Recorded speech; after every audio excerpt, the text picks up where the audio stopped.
Hello again, and welcome to another edition of Clock Talk with Dr. Greg Brannon. Today's topic is hot all over the place. We're going to talk about birth control. So, doctor, are you ready? For two older men, this is a great topic for us to conquer, right? Isn't it?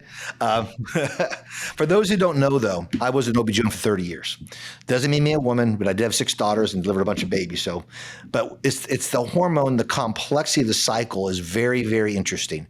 And so we're going to go over this, answering these questions we hear all the time in our practice. And we're going to go over some of these questions and these decisions. A lot of these are very personalized, but I want to understand the science of a cycle and what the whole idea behind what these things work. This is a good picture right here of the woman's cycle, how complex it is. A man's much simpler. We always make fun of it. We make sperm continuously. A woman makes an egg, roughly a 28-day cycle. The beginning of the cycle, the first 12 to 14 days are called the follicular phase or proliferative phase. That's when the egg is maturing. When the egg matures, chemically, it makes testosterone, which converts to estradiol. When estradiol gets around 200 to 400 picograms per deciliter, it tells the brain to make a thing called LH. That's what women can measure in their ovulation predictor kit trying to get pregnant. That's they can measure that. 18 to 36 hours after that spikes, then they release the egg. The ovary the part of the ovary left behind as the egg is released changes its name from follicle to called a luteal phase. That's called the corpus luteum. That produces a hormone called progesterone, pro-gestation, pro-life. That peaks around day 21 to 24. If you're not pregnant, it goes back down.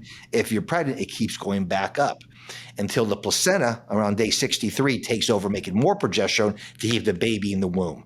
So it's very, very complicated. There's a great book by Dr. Mindy Peltz, who wrote a book called Fasting Like a Girl, because based upon these hormones, men fast 4 to 6 hours a day, you eat 4 to 6 hours a day, a lot better results. Women, it's very complicated.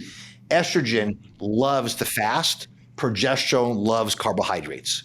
So therefore, it's important that you understand your cycle, when to eat, how to eat, to get the best out of it. Again, I can't recommend the book in our podcast. So what we're talking today is these questions on birth control. What does birth control do? What you're trying to do is trick your body that you're pregnant.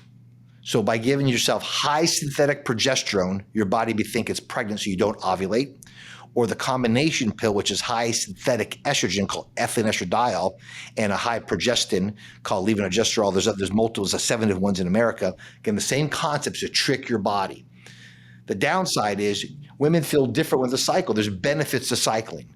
So let's go through some of the questions we have here, Jim, because I'll go back to this based upon these questions here. First off, in optimal bio, you don't recommend any birth control for anybody. Such a personal decision. No, we don't do any of that stuff. But we hear young women could be on it or off of it, and we could take care of it. The thing about it is, if you're not making your own estrogen, where does estrogen come from? You're not making testosterone. So that's why it turns everything off. And so women will be on, they think they're on estrogen, they think they're on progesterone, but just because the molecule's in the same class doesn't make it the same as bioidentical. So they can have symptoms of low estrogen even though they're on a pill, because it's blocking the natural function. Same thing for progesterone. If you look at some of the side effects of synthetic progestins, it's the same as having low progesterone because it blocks the whole mechanism receptor. All right, so you're kind of going down the path I want to go down to, which is what are the pros? Okay. Of being on birth control, and what are the cons? What does it do to the body? Well, again, this is very, very important. What's the name of it? Birth control. It's to control your ovulation, right? So if you're doing for family planning, again, these are such personal, ethical decisions. That's why it's your body. You make that decision on that. But scientifically, it works by tricking the body it's pregnant. So the pro is that you won't ovulate. Okay. The con is, I find women have done OB for 30 years. They're not themselves sometimes. They feel more depressed. It's ironic. A lot of young women complain about being on a birth control pill. Their libido goes away. The whole idea of being sexual freedom is that they're actually have less libido because you're not having your normal surges, the way your body makes it through the month. So, but the pro is contraception. The con is how you feel. And we get a lot of response, and people feel better when they're again off the pill. They feel better because they have more of their cycles. They know their month. There's a lot of great books out there on the normal cycle of a woman. I've heard in the past where some young adults are not on any type of birth control, but they have significant mood swings and they have other anxiety and stress and what have you. And then the doctor does recommend birth control. So is that considered a pro in that case, where they can be more I guess, balanced? Yeah, there's two reasons for that. One is the more I study this, those of people have it, we're saying it's a cycle, but is the cycle because they're low testosterone, not enough progesterone phase? To say I could cure PMS is a lie. You don't know. Everybody does change in that. But now we know so much of these endocrine disruptors, how much of those are affecting the brain, the mood in the first place, right? So the pill turns it off. There is one thing that helps the pill tremendously is menstrual migraines. There's a woman who get headaches on their periods, okay? So when they're on their periods, what's happening in their period? That's when their estrogen level drops precipitously. We talked about before in the cardiovascular aspect that estrogen controls vasoconstriction and vasodilatation of arteries. So what happens is when you have no estrogen, you have vasoconstriction causing a migraine headache. So I used to give women an estrogen patch during their cycle, not enough to stop their period, but enough to give them enough estrogen to make them vasodilate. Now over at Alpha Bio, we give a small pellet, a very low dose of estrogen that stays continuous the whole month. Doesn't affect their cycle, but migraines, we probably have a 90-95% success rate with those going away. So that's a pro. So the pro is yes, it can do that. Some women love the way they feel on a gym, so I'm not knocking that. But more and more and more, we're having people feel better. They feel more than quote unquote themselves when they can cycle, and they know they change at different days, but that's their cycles on that. And talk to us about non-hormonal compared to hormonal birth control. Okay, this is it's a little controversial, but the bottom line also there's a way to be contraception with no hormones called family planning. You know your cycle time, so you avoid the fertile time. That's one way. A barrier method can be something that barriers it. A diaphragm, a condom that can actually blocks the sperm penetration. There's a copper IUD that's very interesting. It's considered a barrier method because it stops the sperm from penetrating because it affects the actual axion, the tail of the sperm to penetrate it.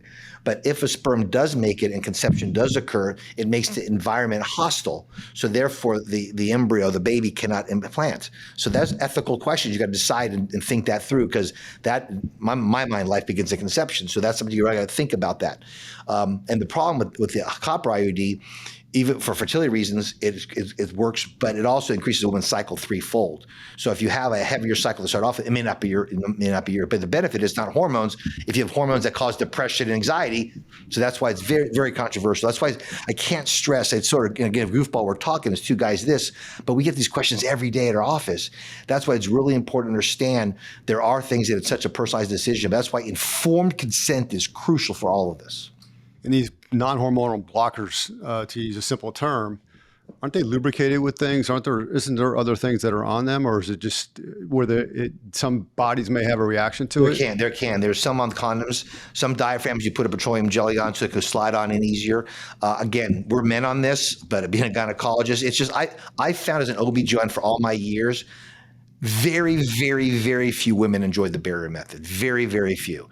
But the favorite one, number one, was a birth control. Number two, an IUD. But the IUDs, go over that. So the studies show, this is from ACOG, this is from the data's out there, that birth control pills increase breast cancer 20 to 30%. Levonorgestrel, which is the most common one used in the IUD, 20 to 30%. The conclusion is that breast cancer death is rare. Again, therefore, it's an informed decision. But understand, it's not nothing. This is not benign. We know another progestin, Provera, in some studies increased breast cancer between 24 and 69%. So they got to look at the pros and cons of all of that stuff. The risk of being pregnant, they talked about. Certain medical conditions you can't. If you get pregnant, there's a thing called cardiomyopathy. Actually, you could kill a mom. Very, very rare. But these are things. That's why it's such a personal decision, Jim. But the bottom line is that there's risks and benefits to everything. Are there different types of hormonal birth controls? Yes. Okay. Birth control pills. There's one that's progestin only, which is just progesterone. Levonorgestrel is the most common. The IUD is the same thing that way, which sits in the uterus, tells the body you're pregnant, so you don't ovulate. That's the main function. Then there's the combination pill, which is the original one, which is high an estrogen called ethylene estradiol. It's not bioidentical. It's a high synthetic estrogen. And then there's seven, if I'm correct, there are 7 different progestins in America that use different combinations. Some will have less hair, more hair, the side effects of weight gain, side effects of hirsutism hair. So, and it's again, knowing that natural progesterone is very good for the brain. When you take these synthetics, that's why the complaints vary from women. I have no complaints. I'm more depressed because it is blocking how it responds to your body on that. So not one size fits all. 100% no, 100% no. There are certain ones that help active form here because it helps block the androgen aspect of when estrogen turns into testosterone turns to estradiol, the one called DHT in the skin. You can actually block that so you get less hair on that. So there are things out there that can play with that. But how does that do with overall how the woman feels? That's the bigger picture. What are you on it for? How do you feel afterwards? I did read somewhere a while back when they were talking about the J&J vaccine causing blood clots. I did read somewhere where there was the birth control actually caused blood clots as well. So how does that happen? What's going on there? Okay, it is the route. Again, we talked about before, but when you take something orally, it must be digested by the liver, okay? That's called the portal system. The liver is the area of the body that makes clotting proteins. So the classic STAD case is you have a young woman, she's going to go to Europe, she's flying to Europe for school exchange, and she has a blood clot on the plane. That's like a classic one. That's why it's very important you get the oxygen content gets less up in the air. You should wear tight pantyhose. I recommend baby aspirin when they fly. It's rare, but it can occur. But those who do occur, Jim, around 50% have a blood clotting disorder already called thrombophilia. The most common one's called factor V. It's a genetic modification. The pill exposes that. But hyperestrogen states that are synthetic estrogen, it can increase that. That's why, again, the route matters. We have women with those clotting disorders that come here because we put the pellet under the skin so it bypasses the liver. That's why women who have this disorder, when I was an OB/GYN, I recommended progestin only and bypassing the oral route. It would be the IUD be the way to go on that if they had that history of that. Obviously, we talked a little bit about some of the risk factors. I mean, are there other risk factors? Well, being pregnant, undiagnosed cervical cancer, undiagnosed breast cancer, these kind of things that all doctors will talk about. Unknown bleeding is very, very important. The most common reason for an abnormal bleeding in a young woman after irregular cycle is being pregnant. So these are things important that any doctor will understand to follow that completely. The biggest thing about the pill we're getting here is when women are getting their hormones balanced, it's just it's so multifactorial because we find when they get off carbohydrates and eat more fat diet, the brain feels better, more high protein diet, working out. There's so much things that make your body feels better that you're not fighting this inflammatory state again. I can't stress how inflammation is the cause of all this. There are a lot of papers showing, we'll go example with estrogen. In your body, in your gut, you have these bacteria, and you want to proper balance these four called phyla, these four groups. These bacteria are so important for estrogen metabolism. They make these things called short chain fatty acids. They make these things called these neurotransmitters, the precursors for dopamine, serotonin, epinephrine, are made all in gut by bacteria. Another thing it does is called beta-glucuronidase. So when in our body, testosterone converts to estrogen, then there's three pathways to get rid of estrogen. E2, 2, 4, 16, and 4. Then it goes to your liver, to your bile, in your gallbladder, it squirts into your intestines. It's really interesting. Your body wants to keep some of you pass and then some of you absorb. It's a balance. So if you have the right bacteria in there, you dissolve this thing called beta-glucuronidase and you reabsorb it. If you have the wrong bacteria, you absorb too much, and there's theories that might be the cause of endometriosis, PCOS, fibroid formation. And in a state where it's low, then you have what's called vaginal atrophy, osteoporosis, things like that. You don't have the right balance. It's very important to understand that's what's crucial about how complicated this thing works. So you complicate that with a synthetic hormone because ethylene estradiol goes down the 16 pathway, which is not the good pathway. Premarin goes down the 4 pathway. Natural one goes down the 2 pathway. That's why it's so important to balance which ones those are. So how do you then treat a female who is getting bioidentical hormones that's on a birth control pill? It's based on how they feel and what their symptoms are. Because I want contraception, I want the pill. We find with some of those is we usually have to give sometimes a touch of estrogen in there because they'll have no estrogen in their body and no progesterone because it's all turned off. So there's no papers that show there's benefit giving natural progesterone to compete with that, but I believe it makes sense. So I give a low dose progesterone for that, and then I give depends. If there's no menstrual migraines, maybe nothing estrogen. If there's a menstrual migraine, I'll give that.